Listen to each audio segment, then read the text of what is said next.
নবীর ওয়ারেস, ইন্নাল উলামা ওয়ারাসাতুল আম্বিয়া। এই যে আমার ডাইনে বামে আলেমরা বসা, ওয়ারেস কারে কয়? তাহলে নবীর ওয়ারেস আমরা কেমনে? নবীর সম্পদের ওয়ারেস আমরা না, আমরা নবীর আলেমের, নবীর নবুয়তের ওয়ারেস। আস্তে কই সারা জুড়ে কন। তাহলে এটার দলিল কি? আমি নবীর ওয়ারেসের একটা দলিল দেই। কোরআনের পরে সবচেয়ে দামি কিতাব বুখারী শরীফ।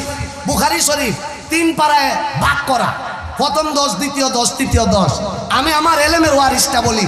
আমি সমস্ত উলামায়ে কেরামের পক্ষ থেকে বুখারী শরীফের এলেমের সনদ আপনাদের সামনে পেশ করি।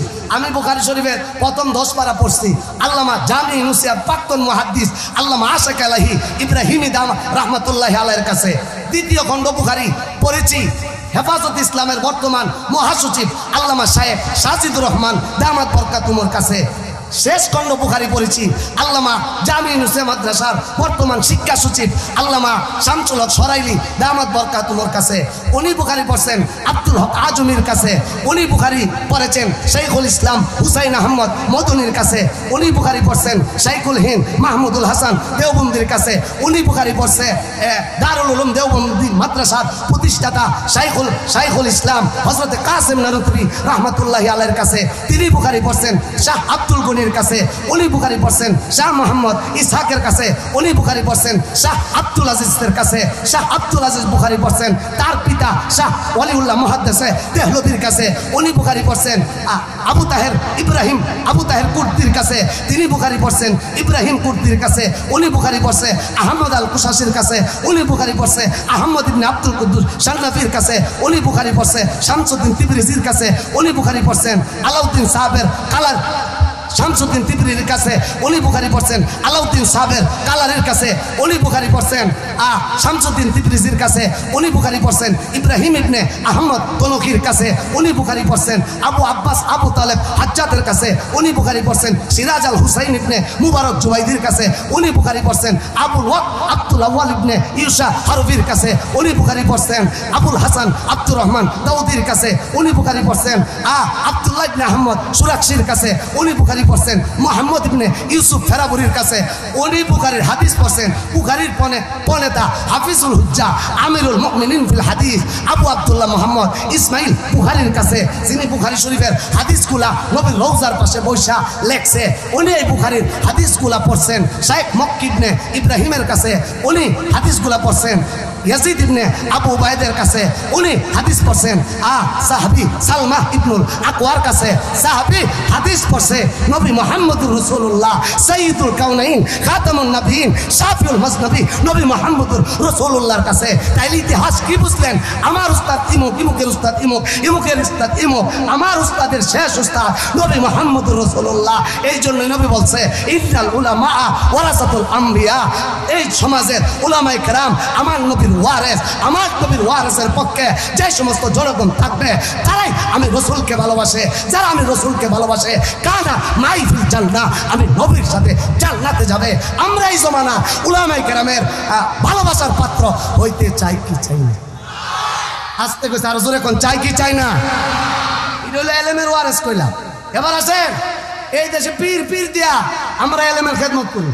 পীর নবীও পীর ছিলেন, মুরব্বী ছিলেন। ইটার সনদ কি? আমি সমস্ত উলামায়ে দেওবন্দির পক্ষ থেকে পীরের সনদ বলি। আমার আব্বা একজন পীর। আমার কার্ডে দেখবেন লেখা পীরজাদা। পীরজাদা মানে বাবা আমি পীর না, মানে পীরের ফুলা। আমার আব্বা পীর। আমার আব্বার নাম হযরত মাওলানা আব্দুস সুবহান ফার্সি কবি। ওনার পীর সাহেব ছিলেন ব্রাহ্মণবাড়িয়া জামি নুসিয়ার সাবেক নাজিমে তালিমাত আল্লামা রহমতুল্লাহ সাহেব রহমতুল্লাহি আলাইহি। উনার পীর সাহেব ছিলেন আখতারুজ্জামান সাহেব রহমতুল্লাহ আলাইহি। উনার পীর ছিলেন দেলওয়ার হোসেন ফেনওয়াবি রহমতুল্লাহ আলাইহি। উনার পীর ছিলেন হুসাইন আহমদ মদনী। উনার পীর ছিলেন রশিদ আহমদ গাঙ্গবি। উনার পীর ছিলেন এমদাদুল্লাহ মুহাজিরি মক্কি। উনার পীর ছিলেন নিয়াজিন নূর মোহাম্মদ চানজবি। উনার পীর ছিলেন শাহ আব্দুল বারি। উনার পীর ছিলেন শাহ আব্দুল হাদি। উনার পীর ছিলেন শাহ হাসদুদ্দিন। উনার পীর ছিলেন শাহ মোহাম্মদ। উনার পীর ছিলেন শাহ মোহাম্মদ ইবনে মক্কি। উনার পীর ছিলেন শাহ মহিবুল্লাহ। উনার পীর ছিলেন আবু সায়েদ। উনার পীর ছিলেন নিজাম। উনার পীর ছিলেন শাইখ আরিফ। উনার পীর ছিলেন আরিফ বিন আহমদ। উনার পীর ছিলেন শাহ আব্দুল কুদ্দুস। উনার পীর ছিলেন শাহ আব্দুল হক। উনার পীর ছিলেন শামসুদ্দিন ইদ্রিসি, ওনার পীর ছিলেন আলাউদ্দিন সাবের কালারি, ওনার পীর ছিলেন ফরিদউদ্দিন শকরগঞ্জি, ওনার পীর ছিলেন খাজা মঈনুদ্দিন চিশতি। তাহলে খাজা মঈনুদ্দিন চিশতি আমরার পীর। একদলে কয় খাজা মঈনুদ্দিন চিশতি বলে গান গাইতো। এখন আমার বাপের সনদ গাইতে গেলে খাজা মঈনুদ্দিন চিশতির নাম গাইতে হয়। আমরা তো কোনো কিতাবে কোনো রেসালায় আমরা পাইছি না যে খাজা মঈনুদ্দিন চিশতি গান গাইতো। আর তোমরা খাজার নামে যে গাঁজা খাও, এটা ভণ্ডামি ছাড়া আর কিছু না। আরো জোরে কোন ঠিক কিনা? খাজা মঈনুদ্দিন চিশতি, ওনার পীর ছিলেন খাজা উসমান হারুনি, ওনার পীর ছিলেন শাহ শরীফ জিন্দানি, ওনার পীর ছিলেন আবু ইউসুফ, ওনার পীর ছিলেন আবু মোহাম্মদ, ওনার পীর ছিলেন আহমদ আবদাল, ওনার পীর ছিলেন খাজা মুমশাদ, ওনার পীর ছিলেন আবু হুবাইরা বসরি, ওনার পীর ছিলেন শাহ আব্দুল ওয়াহেদ, ওনার পীর ছিলেন ইমাম হাসান বসরি, ওনার পীর ছিলেন রসুলের প্রিয় সাহাবী শেরে খোদা হযরত আলী, আলীর পীর ছিলেন আমার নবী আপনার নবী মুহাম্মদুর রাসূলুল্লাহ। কথা ঠিক কি ঠিক না? আইলে আপনারা কোন পীর ধরবেন? যেই পীর উলামায়ে দেওবন্দি পীর, যেই পীর তবলিগপন্থী পীর, তবলিগপন্থী উলামায়ে দেওবন্দি পন্থী পীর ছাড়া যেই পীরে কয় নামাজ লাগতো না, রোজা লাগতো না, হজ লাগতো না, আমার দরবারও গুরু বাসুর লই আইলই জান্নাতে যাইবাগা। হে পীর না পীর নামের ভণ্ড? হে পীর না পীর নামের ভণ্ড? আর যারা কোন বলে পীর লাগতো না, একথা কইয়া আপনারা যে ডিজিটাল ইসলাম প্রেমিক হইতাছেন, এই ডিজিটাল ইসলাম দিয়া এই দেশে ইসলাম প্রতিষ্ঠা সম্ভব না। কথা ঠিক কি ঠিক না? ইসলাম প্রতিষ্ঠা করতে হলে নবী মুহাম্মদুর রাসূলুল্লাহ তরিকায় আসতে হবে। আগে ব্যক্তিগত জীবনে ইসলাম প্রতিষ্ঠা করতে হবে, তারপর পারিবারিক জীবনে ইসলাম প্রতিষ্ঠা করতে হবে, তারপর সামাজিক জীবনে ইসলাম প্রতিষ্ঠা করতে হবে, তারপর রাষ্ট্রীয় জীবনে ইসলাম প্রতিষ্ঠা করতে হবে। তুমি দাড়ি কাটো, তুমি ভ্যান লাগাও, শার্ট লাগাও, টাই লাগাও, তোমার লেবাসে ইহুদি খ্রিস্টানদের লেবাস, আর তুমি স্বপ্ন দেখো বাংলাদেশে ইসলাম কায়েম করবা। খোদার কসম কিয়ামত পর্যন্ত স্বপ্নে দেখবা ব্যক্তিগত জীবনে ইসলাম প্রতিষ্ঠা না কইরা রাষ্ট্রীয় জীবনে ইসলাম সম্ভব। আসতে কইছে আর জোরে কোন ঠিক কি ঠিক না? তাহলে ব্যক্তিগত জীবনে ইসলাম প্রতিষ্ঠার একটা ক্ষেত্র হইলো মুরব্বীর লাগা দাওয়াত ও তাবলীগ, ছোট বাচ্চারা লাগা কওমি মাদ্রাসা।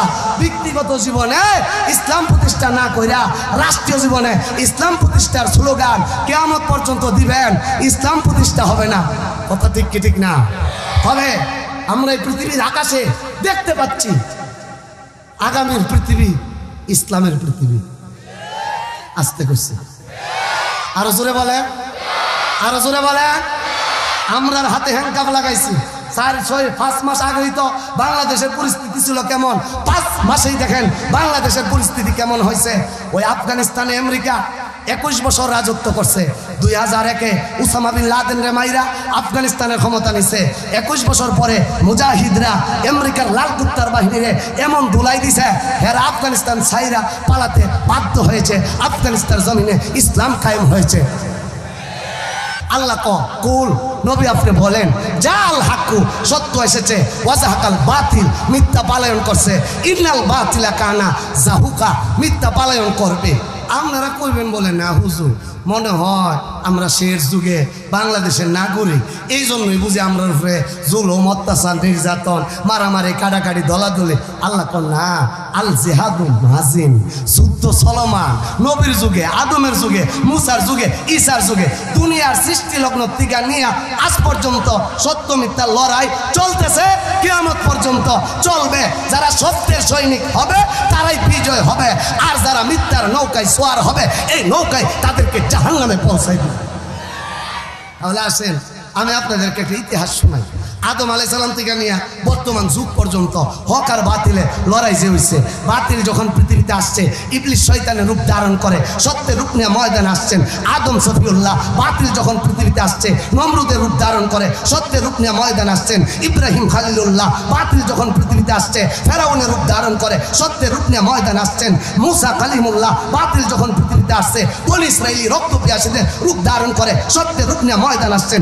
ঈসা রূহুল্লাহ। বাতিল যখন পৃথিবীতে আসছে, আসছে, রোম পারস্য সম্রাটের রূপ ধারণ করে, আবু জাহেল আবুল হাবের রূপ ধারণ করে সত্যের রূপ নিয়ে ময়দান আসছেন নবী মুহাম্মদুর রাসূলুল্লাহ। নবীর পরে বাতিল যখন প্রকাশিত হয়েছে, মুসাইলামাতুল কাযযাবের রূপ ধারণ করে সত্যের রূপ নিয়ে ময়দানে ঝাঁপিয়ে পড়েছেন খলিফাতুল মুসলিমিন আবু বকর সিদ্দিক। বাতিল যখন পৃথিবীতে আসছে, হাজ্জাজ ইবনে ইউসুফের রূপ ধারণ করে সত্যের রূপ নিয়ে ময়দান আসছেন আব্দুল্লাহ ইবনে জুবায়ের। বাতিল যখন পৃথিবীতে আসছে, খলিফা মনসুর রূপ ধারণ করে সত্যের রূপ নিয়ে ময়দান আসছেন ইমামে আজম আবু হানিফা। বাতিল যখন পৃথিবীতে আসছে, মুতাসিম বিল্লাহ রূপ ধারণ করে সত্যের রূপ নিয়ে ময়দান আসছেন ইমাম আহমদ ইবনে হাম্বল। বাতিল যখন পৃথিবীতে আসছে, শাহ আল-জুদি রূপ ধারণ করে সত্যের রূপ নিয়ে ময়দান আসছেন ইমাম গাজ্জালি। বাতিল যখন পৃথিবীতে আসছে, তাতারিদের রূপ ধারণ করে সত্যের রূপ নিয়ে ময়দান আসছেন আল্লামা ইবনে তাইমিয়া। বাতিল যখন পৃথিবীতে আসছে, ইসনে আশারা গ্রুপের রূপ ধারণ করে সত্যের রূপ নিয়ে ময়দান আসছেন শাহ ওলিউল্লাহ মুহাদ্দিস দেহলভী। বাতিল যখন পৃথিবীতে আসছে, রাজা রঞ্জিত সিংহের রূপ ধারণ করে সত্যের রূপ নিয়ে ময়দান আসছেন শহীদ ইসমাইল।